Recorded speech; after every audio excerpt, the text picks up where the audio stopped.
Ok, continuamos nuevamente con la sesión. Ya estoy grabando. Y nada, recapitulando, porque realmente cortamos justamente arrancando la presentación. Como les dije, el concepto tradicional de razón, beneficio, costo no es más que la razón entre los beneficios y los costos descontados para un proyecto de inversión, sea este proyecto o público o privado. Habíamos dicho que los factores críticos siempre que tú vas a tener en el análisis de proyectos utilizando la metodología de razón, beneficio, costo es determinar de manera precisa los costos y los beneficios que pudiesen estar asociados a un proyecto, que de hecho justamente cuando se cortó lo que les quería preguntar es, en el caso de ustedes probablemente hay gente que trabaje, digamos, en la gestión de proyectos diariamente y una de las cosas más complicadas es hacer esa estimación de esos costos y de esos beneficios. ¿Para ustedes es común eso? Pregunto, ¿esa es su práctica natural? Por mi lado, no. Ok. En el campo donde laboro, dependiendo de lo que se quiera ejecutar. Ahorita hay ciertos proyectos que están parados, pero sí se estudian. Pero no hemos aplicado estas herramientas como tal. Ok. ¿Y tú estás, disculpa, Ferdinando, aquí en Venezuela o estás en otra parte? En Venezuela, Ok, listo. Sí, en el caso, digamos, si estás haciendo proyectos en bolívares, digamos, siempre vas a tener el eterno problema de la tasa de inflación que pudieses aplicar para, pero, digamos, la solución que muchas veces uno plantea como solución es utilizar, digamos, esas estimaciones en dólares. Pero la gran pregunta, así trabajas en dólares, es ¿a qué tipo de cambio lo hago? Y fíjate que probablemente cuando llegues ahí, digamos, consenso, quizás no los tengas siempre. Entonces, por eso esa determinación no termina siendo tan precisa o más que precisa, digamos, no terminas de satisfacer básicamente a todos los involucrados, ¿no? Entonces, bueno, eso siempre terminas haciendo estimaciones. Ajá, Dani aquí comenta que yo trabajo en el área de gestión financiera de Inelectra y bueno, son, digamos, proyectos de IPC generalmente y en los proyectos de IPC, chévere, uno tiene unos estimados, pero generalmente uno termina haciendo los cambios de alcance, ¿cierto? Dani.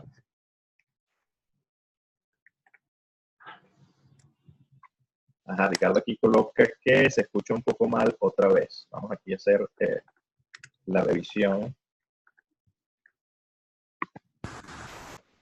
Voy a volver nuevamente al micrófono que está asociado a la cámara. ¿Me escuchan?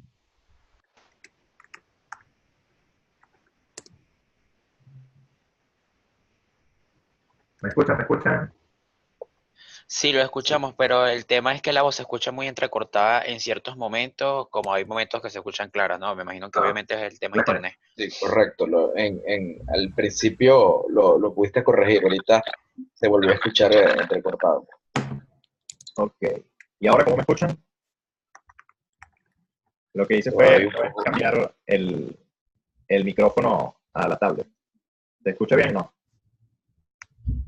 ¿Me Creo que escuchan? se escucha mejor. Ok.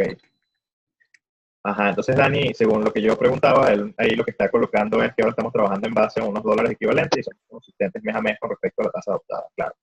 Ahí básicamente estás tratando de, digamos, mejorar tus estimaciones, digamos, mes a mes, tal cual. Ok, entonces, el otro factor crítico asociado a la razón beneficio-costo es la selección de una tasa de descuento apropiada o adecuada. De hecho, eso es una de las cosas que, de hecho, era la respuesta que le daba más temprano a Dani, que de hecho es lo más complicado siempre que vas a tener en evaluación de proyectos de inversión, específicamente de finanzas corporativas.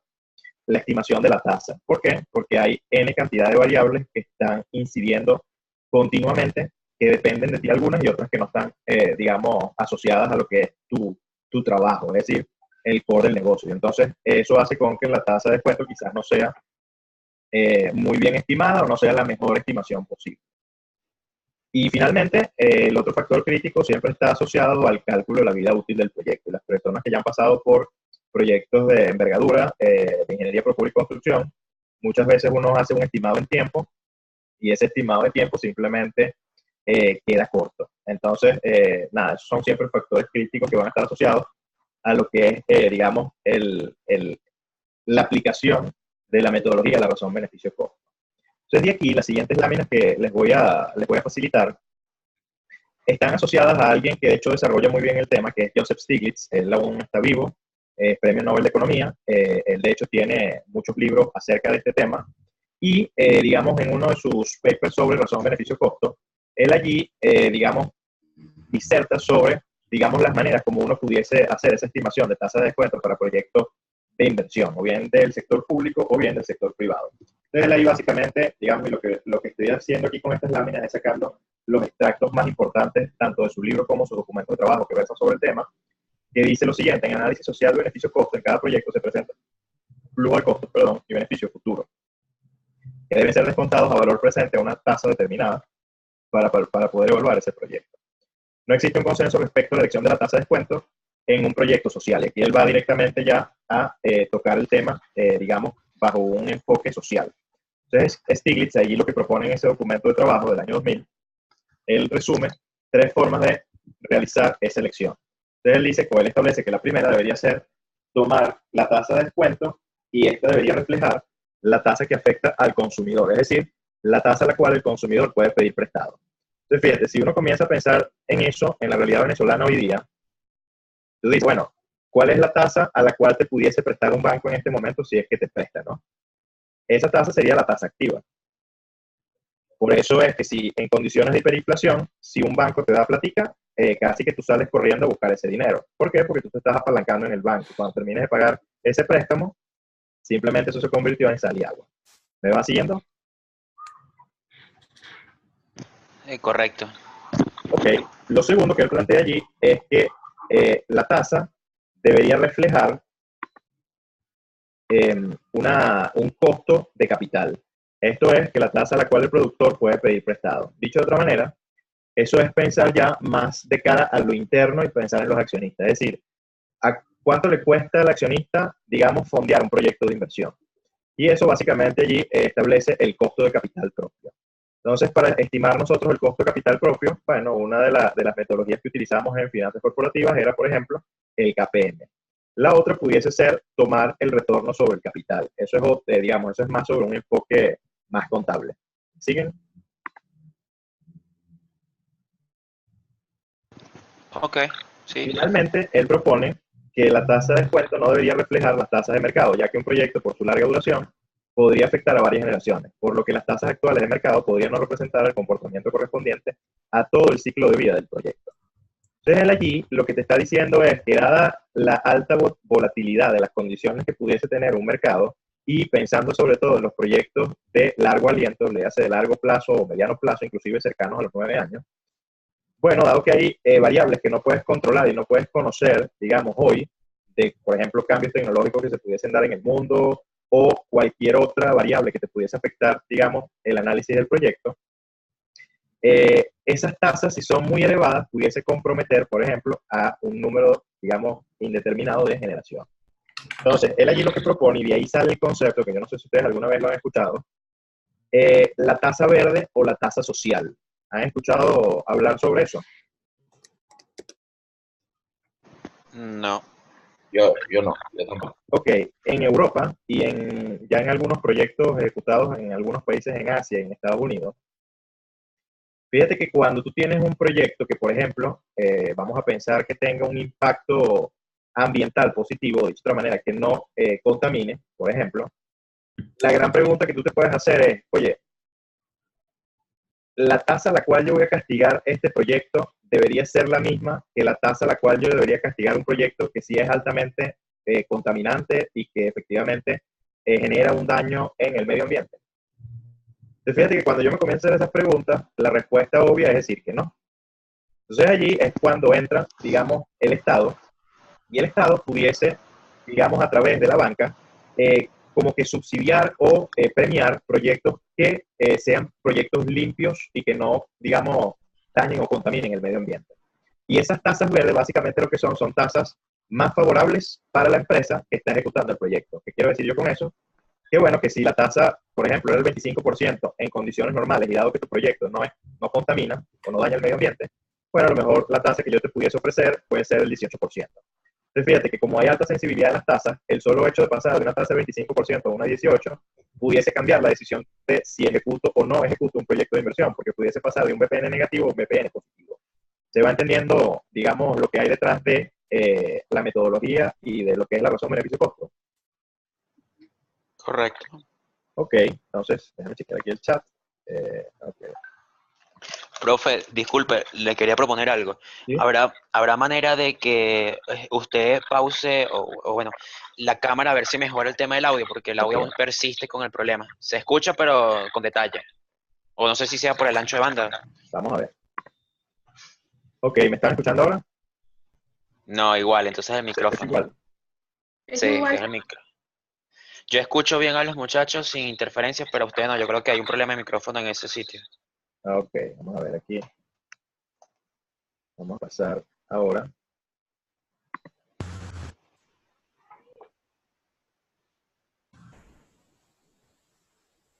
Ok, ¿me escuchan ahora? Sí, ahora sí. Ahora sí. Mejor. Muchísimo mejor. Ok. Lo voy a dejar inicialmente sin video y después, si seguimos con la misma calidad en el audio, conecto nuevamente la cámara. ¿Les parece? No hay rollo, perfecto.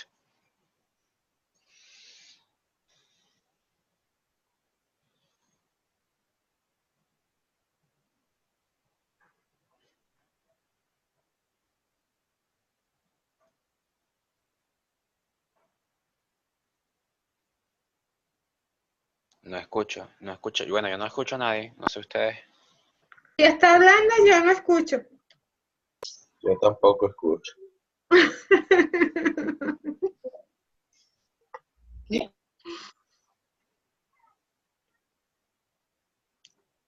Profe, no se escucha. ¿Me escuchan ahora? Ahora sí. Ahora sí. Ahora sí. Ok, voy a desconectar nuevamente la cámara. ¿Me escuchan? Ahora sí. ¿Me escuchan? ¿Me escuchan? Sí, Ok. sí. Sí. Y mejor. Ahora sí, entonces sigo. Si otra vez no me vuelven a escuchar, me avisan. Ok. De Ok, acuerdo. perfecto. Entonces, bueno, de ahí, digamos, es la inspiración de Joseph Stiglitz por, digamos, la metodología.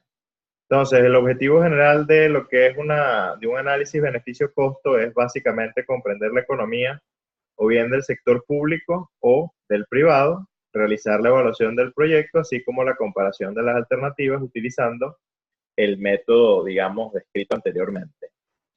Allí, básicamente, digamos, si nosotros pudiésemos establecer unos procedimientos a seguir, bueno, digamos, si estamos evaluando un proyecto del sector público, lo primero que yo hago es identificar las diferencias fundamentales entre las alternativas económicas de lo que pudiese ser el proyecto, tanto para sector público o bien para sector privado. Luego, utilizo la metodología razón, beneficio, costo para evaluar un solo proyecto. En el siguiente paso sería seleccionar alternativas, es decir, si hay más que una alternativa, elegir la mejor opción entre las dos alternativas o las n alternativas que tú pudieses tener, utilizando la metodología de la razón beneficio-costo incremental. Ahí estás partiendo la hipótesis, dado cada vez que ustedes vean el incremental, es porque, juro, esas alternativas son mutuamente excluyentes. Y cuando tienes Ok. alternativas múltiples, básicamente lo que haces es determinar la mejor opción entre esas alternativas múltiples utilizando, una vez más, la metodología del beneficio-costo incremental. Entonces aquí es donde hacemos ya la diferencia entre lo que debería ser un proyecto del sector público y un proyecto del sector privado. Caso del sector público, son propiedad pública, los utilizan y los financian los ciudadanos de cualquier nivel en el gobierno. Y el objetivo fundamental es proveer servicios, en este caso a la ciudadanía, buscando el bienestar público y no las ganancias. De hecho, si ustedes piensan en un ejemplo práctico de eso, piensen en el metro. ¿Qué busca, digamos, el metro per se? ¿Te va a generar algún tipo de rentabilidad? ¿O te está generando en este instante algún tipo de rentabilidad? No.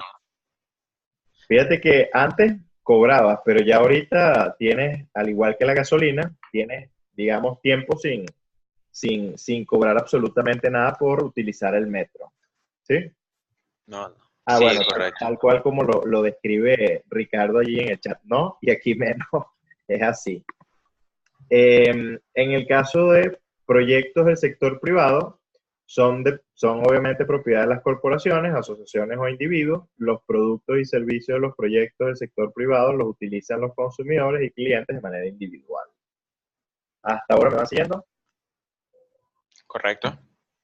Ok, entonces ahora comencemos ya a establecer diferencias, digamos, por cada una de las variables que se consideran. Entonces, para el análisis, no me refiero.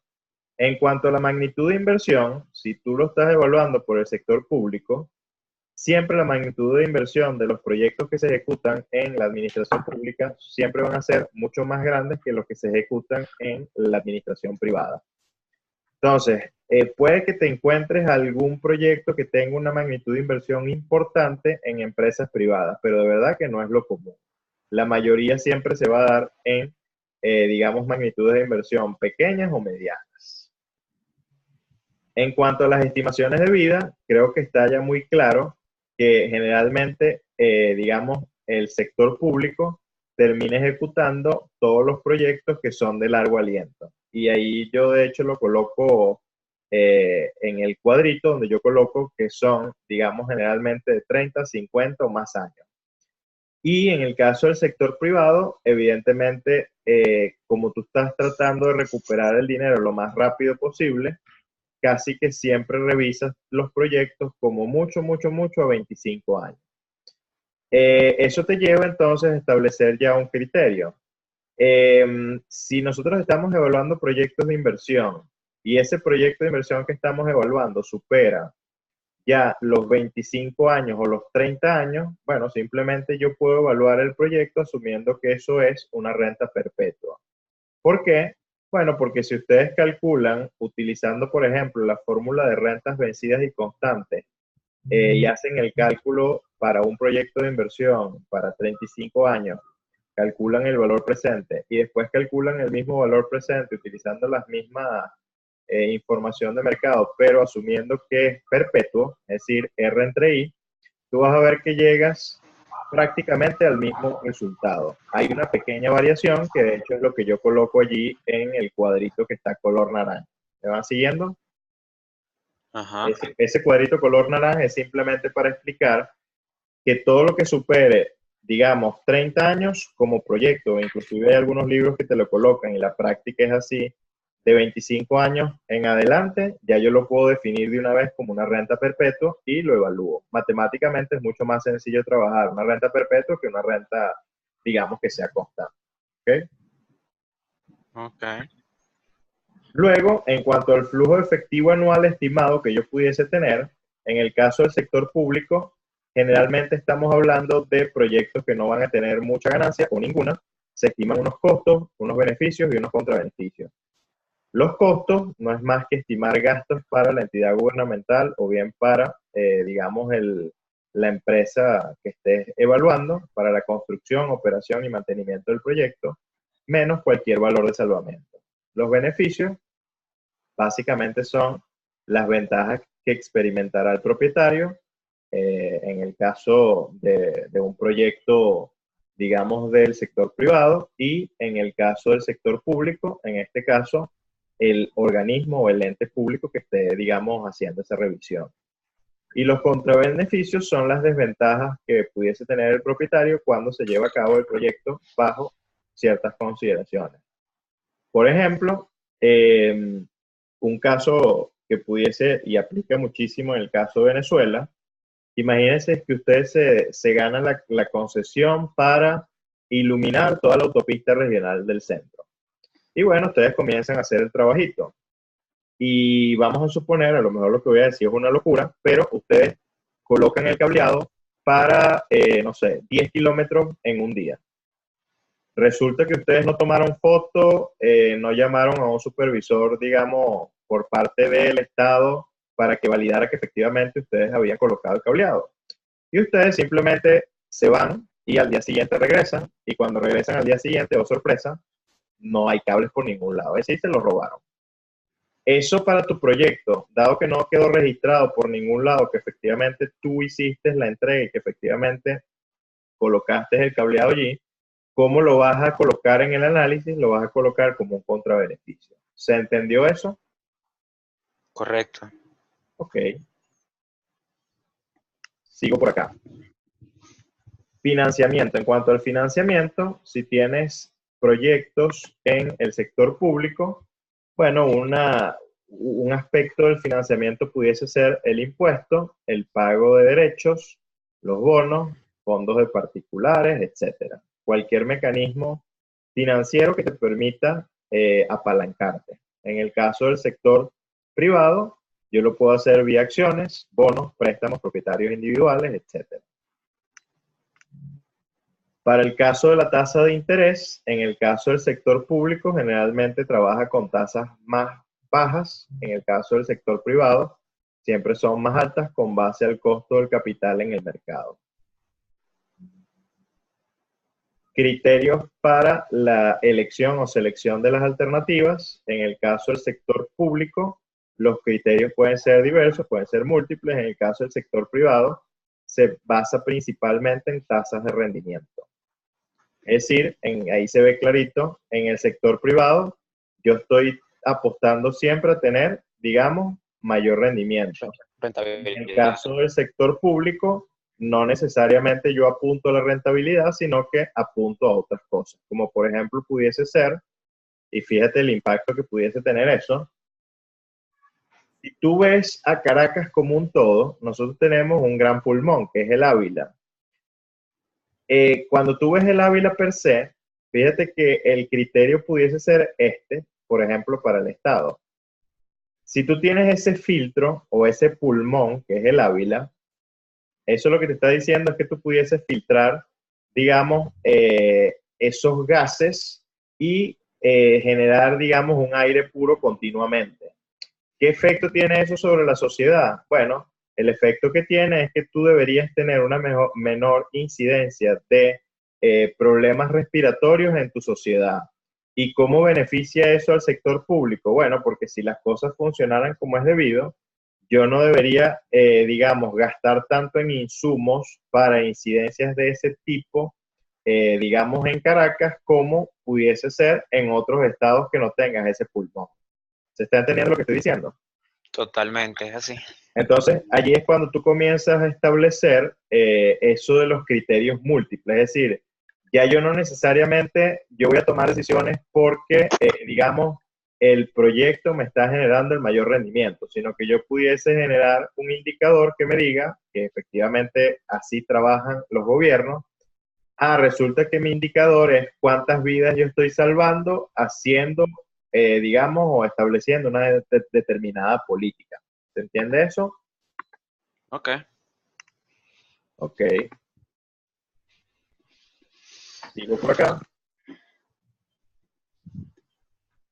En el caso del ambiente de evaluación, en el sector público, siempre está influido por la política, ya lo adelantaba en la lámina previa. En el caso del sector privado, es principalmente la motivación económica. Y a la hora de la transparencia, bueno, ya creo que ustedes están muy claros de cómo es la transparencia en el manejo de los proyectos vía sector privado y vía sector público. En el caso de el sector público, digamos, generalmente los proyectos no son, digamos, tan transparentes como lo que tú pudieses tener en proyectos que sí tienen dolientes, que serían, digamos, personas de carne y hueso que están apostando parte de sus recursos para ejecutar un proyecto de inversión. Entonces ahí yo lo coloco como que el proceso de evaluación y selección de un proyecto del sector privado es más limpio y desde el punto de vista del análisis en el sector público deberá determinarse antes de que se efectúen los cálculos de costos, beneficios y contrabeneficios y antes de que se plantee y se lleve a cabo la evaluación. Entonces ahí yo termino, digamos, la lámina diciendo que existen diversos puntos de vista para cualquier situación y las diferentes perspectivas pueden alterar la clasificación de ese flujo de efectivo. ¿Ok? Ok. Bueno, y aquí Diana también coloca que generalmente los proyectos que se ejecutan en el sector público son inconclusos. Y ahí simplemente yo le agregaría a ese comentario, Diana, son inconclusos y sobre todo en Venezuela. Porque si te vas a un país del primer mundo, no necesariamente, quizás dure un poquitico más, pero es muy raro que tú veas que un proyecto quede a medio andar, ¿ok? Aunque puede darse, ¿no? Claro está. Sí.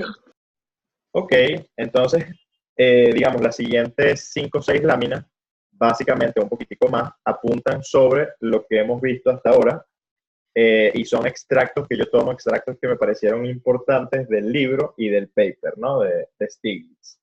Entonces, allí básicamente la primera parte de lo que dice la elección de proyectos mediante análisis social beneficio-costo de Stiglitz es que básicamente es una metodología que se desarrolla sistemáticamente valoraciones de beneficios y costos asociados a inversiones públicas o proyectos en general, donde se presentan elementos que no necesariamente son monetizables y se busca obtener como resultado beneficios cualitativos que van más allá de la rentabilidad monetaria. Para Stiglitz, un proyecto debe emprenderse si, solo si, el total de los beneficios exceden los costos totales. Para eso es la razón. Si el numerador es mayor que el denominador, entonces, digamos, la lógica lo que te dice es que pudiese desarrollar el proyecto de evaluación. O si la razón beneficio-costo es mayor a la unidad, que es lo que acabo de decir. Stiglitz también afirma que si un gobierno debe elegir entre una serie de proyectos, debe escoger aquel con mayor beneficio neto y no el de mayor relación beneficio-costo. La elección de proyectos mediante el análisis social beneficio-costo, básicamente Stiglitz, digamos, coloca, lo que él llama allí el excedente del consumidor. Y él define el excedente del consumidor como la diferencia entre la cantidad máxima que está dispuesto a pagar un consumidor por un bien o servicio y lo que realmente termina pagando. Un ejemplo clásico de eso, ¿qué se les ocurre? Dice, se define como la diferencia entre la cantidad máxima que está dispuesto a pagar un consumidor por un bien o servicio y lo que realmente paga. No sé, el servicio de electricidad de Caracas. Ajá. Explica un poquitico más el ejemplo. Bueno, Bueno, realmente deberíamos de pagar un servicio acorde, como pasa que claro, el servicio es totalmente malo, pero es malo realmente porque no hay utilidad, o sea, nosotros no estamos pagando lo que vale realmente el servicio. claro. Entonces, obviamente no va a funcionar porque el Estado no está invirtiendo el dinero y nosotros no estamos pagando por un buen servicio. Eso es correcto. Y el mismo ejemplo aplica, por ejemplo, a la gasolina. Fíjate que para la Ujú. gasolina ni siquiera tiene un precio establecido desde hace un tiempo para acá. Y quién termina fijando, si es que lo quieres ver así, fijando el precio de la gasolina, el bombero de turno. ¿Por qué? Porque cuando te pone la cara fea cuando le das un billete de 10, 50, 100 o 200, bueno, él implícitamente lo que te está colocando es el precio de la gasolina. Y más aún Ujú. cuando comienzas, digamos, o tienes problemas de desabastecimiento para lo que es la gasolina. Fíjate que ya en algunos estados del país el solo hecho de saltarte una cola y que te digan que no hay y ahí a lo mejor tienen alguito, eso implica $10 para que te pasen de primerito a la fila. Entonces ya Sí, cuando comienzas a ver esas distorsiones, bueno, ahí justamente estás hablando de ese concepto que está allí. ¿Se entendió? total. Ok, Sí. ya me pareció la alerta que como esta sesión en 5 minutos, otra vez se vuelve a cerrar. Entonces, lo que voy a hacer es que ahora yo la voy a cerrar y le genero el último ID del día para terminar, digamos, la presentación. ¿Les parece? Ok. Ok, Sí. Entonces voy a cerrar acá y genero Ok. ya el nuevo ID. ¿Ok? ok.